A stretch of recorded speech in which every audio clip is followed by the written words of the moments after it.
Ya, anak-anakku semuanya, hari ini kita materi pelajaran IPA. Coba kalian buka, kita teruskan untuk LKS-nya. Bentar. Coba LKS-nya kalian buka halaman, kita teruskan kemarin materinya sampai halaman 62, 63. Ini kalian buka sekarang untuk LKS halaman 63. Kita buka halaman 63 poin 3 medan listrik. Ya, medan listrik. Sudah bisa gabung semuanya ya. Ya. Medan listrik adalah suatu ruang atau daerah atau tempat di sekitar muatan listrik yang jika diletakkan muatan listrik yang lain akan mengalami gaya listrik. Gaya listrik di sini yang dimaksud adalah gaya kolom. Ya. Gaya listrik yang dimaksud dalam hal ini adalah gaya kolom. Mungkin ada beberapa kelas yang kemarin pas kita itu tatap muka, itu ada yang jadwalnya hari Rabu, berarti hari Rabu kemarin untuk yang kelas berapa itu belum kita terangkan tentang hukum kolom. Anak-anakku yang hari Rabu kemarin pas libur itu berarti dibaca sendiri untuk hukum kolom halaman 62 dan 63. Ya, anak-anakku semuanya, untuk hari ini saya ulangi adalah medan listrik halaman 63. Adanya medan listrik dinyatakan dengan garis-garis gaya listrik yang berupa anak panah. Ya, bisa kamu lihat gambarnya. Jika muatan negatif didekatkan dengan muatan positif, arah garis gaya listrik dan dari muatan positif menuju muatan negatif. Saya ulangi, untuk muatan negatif yang didekatkan, kita gambar di sini, negatif, ada positif, nah seperti ini, atau kebalikannya kalau di situ, itu arah gaya listriknya dari muatan positif dari sini ya ke sana. Ya. Arahnya kemana? Kita buat panahnya ya ke sana. Berarti masuk ke negatif. Ya, saya ulangi, ini dari positif menuju ke negatif. Nah, seperti ini. Maaf, gambar Pak Mar agak jelek ya. Yang bawah juga ya seperti ini. Nah, dari positif menuju ke negatif. Nah, itu ya, dari positif menuju ke negatif. Bawah juga. Nah, seperti ini. Ini arahnya dari positif menuju ke negatif. Kemudian kalau satu kita gambarkan ini ya, kalau satu saya perlebar gambar saya. Ini kalau ini positif, nah, hanya satu saja, tidak ada muatan yang lain, itu berarti keluar. Positif itu keluar. Seperti ini, keluar. Ya. Keluar. Nah, seperti ini. Keluar ya. Kalau yang negatif, ini negatif, muatan negatif hanya satu saja, yaitu masuk, anak panahnya masuk. Nah, seperti ini. Ini masuk. Gitu ya. Jadi saya ulangi, garis gaya listrik yang di sekitar muatan positif itu keluar ya. Kalau yang negatif itu mengarah masuk ya gitu. Kemudian tentu kita ingin mengetahui cara menentukan kuat medan listrik. kuat medan listrik itu disimbolkan dengan huruf E, ya, dengan huruf E. Ya, di situ gambarnya dilihat muatan untuk apa namanya, muatan V besar dan VO yang kecil, ya.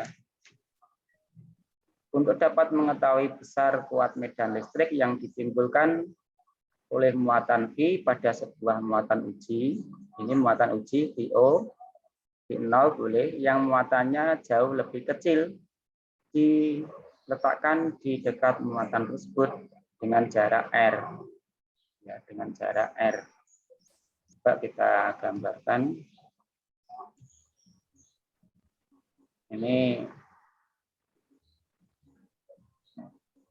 maka berdasarkan hukum Coulomb, muatan VO, V0 tersebut akan memperoleh daya tolak dari muatan V besar. Ya, V besar. Sebesar berapa? F sama dengan K kali V besar kali VO dibagi R kuadrat. Ini seperti gaya Coulomb kemarin. Nah, kuat medan listrik E itu dinyatakan, didefinisikan sebagai besarnya gaya listrik atau F yang bekerja pada satu satuan muatan uji, maka besarnya kuat medan listrik pada tempat muatan uji tersebut adalah, ya, jadi langsung kita menuju ke rumus. E sama dengan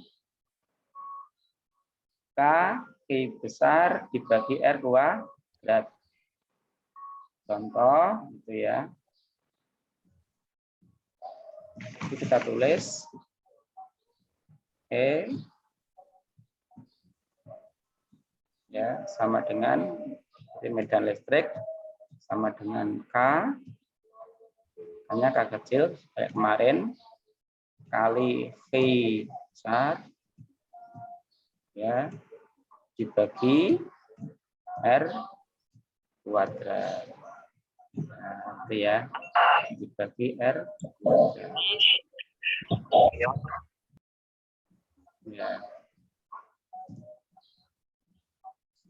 Contoh, sebuah muatan 40 Coulomb berada pada jarak 5 meter terhadap muatan lain sebesar 10 Coulomb.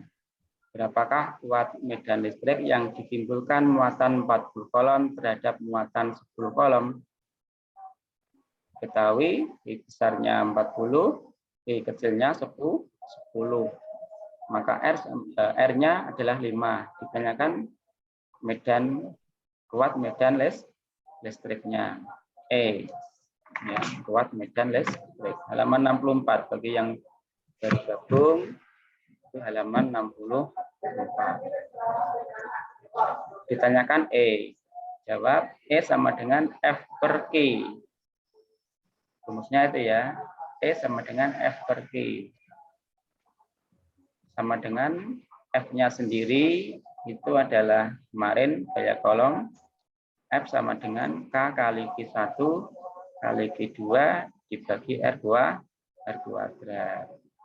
Dicari Q1-nya 40 Coulomb, Q2-nya 10 Coulomb, kemudian terpisah R-nya jaraknya itu 5 meter, 5 kuadrat berarti 25. 4 kali 10, 40 kali 10, 500. 400 bagi 25, 16. Sehingga 9 kali 10 pangkat 9 kali 16 sama dengan 144 kali 10 pangkat 9 Newton. Maka E sama dengan F per Q. Sama dengan F-nya hasil dari gaya Coulomb yang sudah saya bacakan tadi. Kemudian dibagi V-nya itu yang 10 Coulomb. Berapakah kuat medan listrik yang ditimbulkan muatan 40 Coulomb terhadap muatan 10 Coulomb? Terhadap muatan 10 Coulomb. Berarti yang Q-nya itu adalah yang kecil, yang muatan uji 10 Coulomb. Sehingga hasilnya ya pangkatnya 9 dibagi 10. Berarti pangkatnya tinggal 8. Sehingga hasilnya 144 kali 10 pangkat 8 Newton per kolom. Jadi medan listrik itu satuannya Newton per kolom. Gitu. Ya. Itu anak-anakku semuanya untuk nomor 3 medan listrik. Kemudian berikutnya untuk yang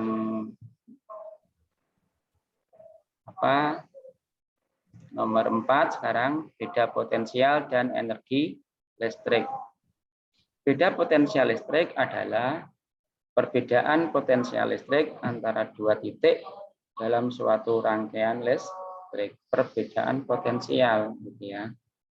Beda potensial listrik itu merupakan ukuran beda potensial yang mampu membangkitkan medan listrik sehingga menyebabkan timbulnya arus listrik dalam sebuah konduktor listrik. Konduktor itu penghantar, ya.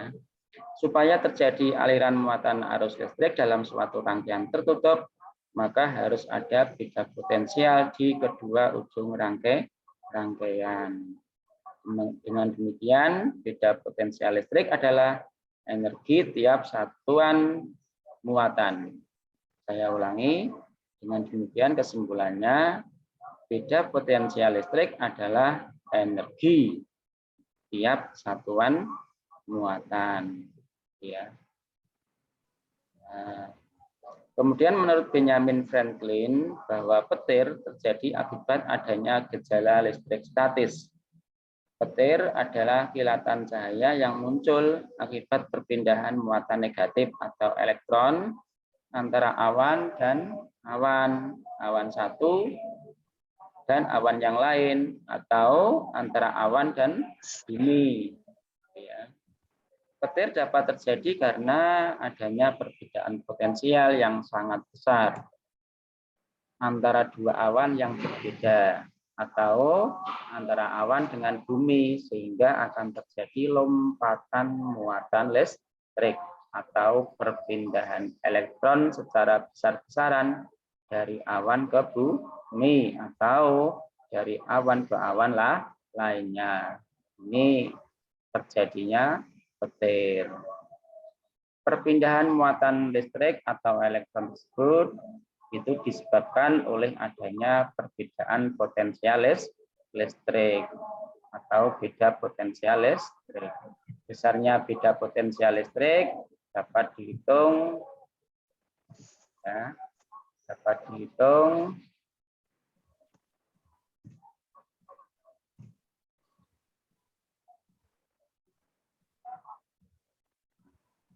dengan membandingkan besar energi listrik yang diperlukan untuk memindahkan sejumlah muatan listrik. Secara matematis dapat ditulis sebagai berikut.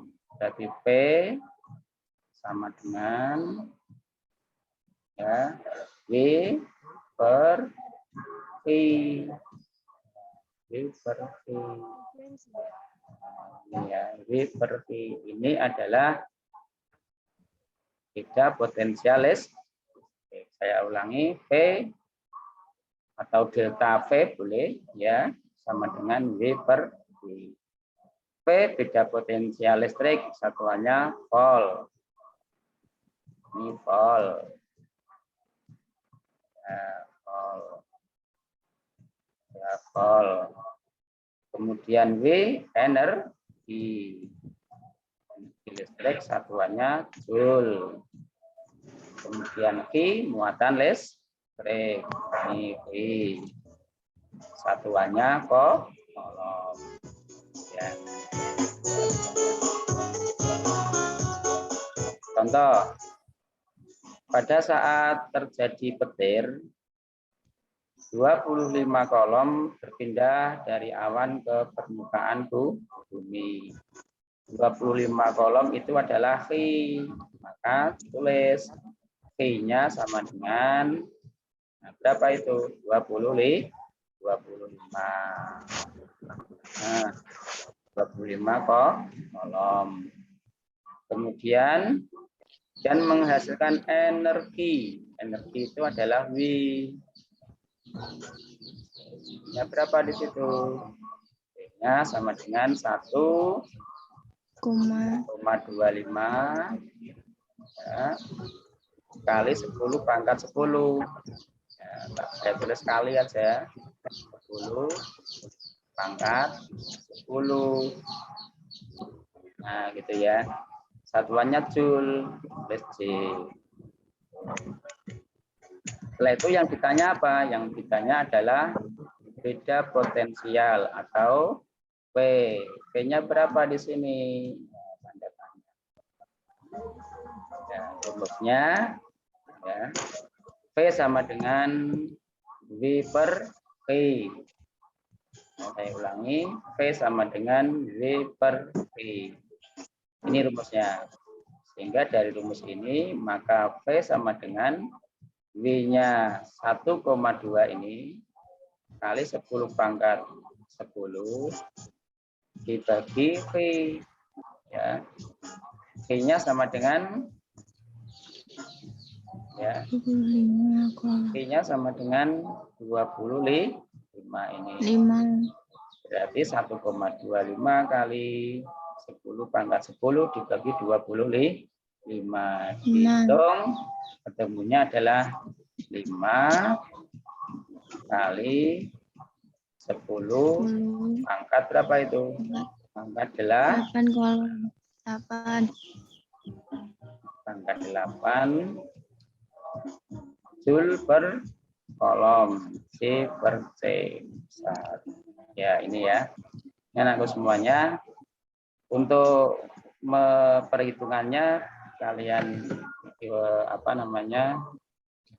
ingat-ingat lagi seperti yang Pak Mar kemarin pas PTM itu sampaikan saat menghitung gaya kolom. Itu anak-anakku yang bagian 4. Kemudian yang B,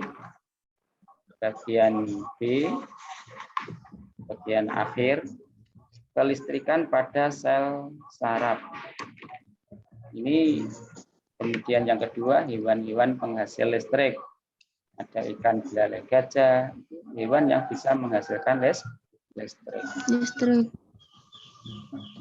Ada ikan pari listrik, hiu kepala martil, echidna, belut listrik, lele listrik, nah, sampai 6 itu ya. Kalian baca sendiri di rumah. Ya. Kemudian nomor 3, penggunaan listrik statis dalam teknologi. Yang pertama, pengendap elektrostatis pada terobong asap. Yang kedua, pengecatan mobil. Yang ketiga, mesin fotokopi. Ya, anak-anakku semuanya itu kalian kalian baca sendiri. Ya, kalian garis bawahi mana yang penting, garis bawahi soal-soal, termasuk yang kemarin PR halaman 71 nomor 7 dikerjakan ya. Bagi yang belum, kita kalau sulit nanti bisa tanya ke Pak Mar atau mungkin kalian tanya ke teman yang lain yang sudah bisa. Ya, demikian anakku semuanya untuk pertemuan pada pagi hari ini, berarti bab 4 sudah dianggap sudah selesai. Yang akan datang berarti kita bahas yang bab 5. Ya. Sekian anakku semuanya untuk pertemuan pagi hari ini. Cukup. Assalamualaikum warahmatullahi wabarakatuh. Waalaikumsalam warahmatullahi wabarakatuh.